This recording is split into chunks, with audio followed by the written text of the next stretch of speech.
لكن نحن ما نقبل ولا بأي شكل أن نكون عرضة لغيرنا.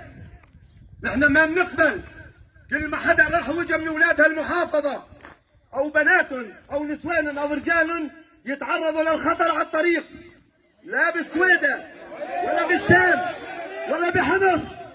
نحن عم نقول وبعدنا عم ننادي انه نحن ابناء سوريا، نحن بدنا سوريا واحدة موحدة، ولكن اذا اضطر الامر نحن جاهزين نقوم بحالنا ونكتفي بحالنا.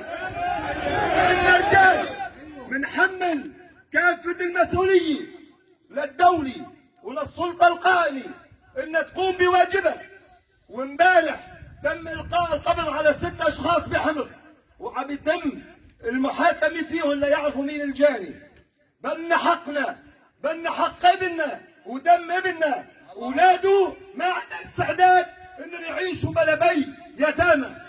نحن بنطالب الحق والعداله والقانون ياخذ دوره، والا ان شاء الله سلامة اعماركم والله يرحم الفقيد ويخلي لنا اولاده ان شاء الله. تفضلوا حضرات المشايخ، تفضلوا خذوا بالخاطر والله عظم اجركم.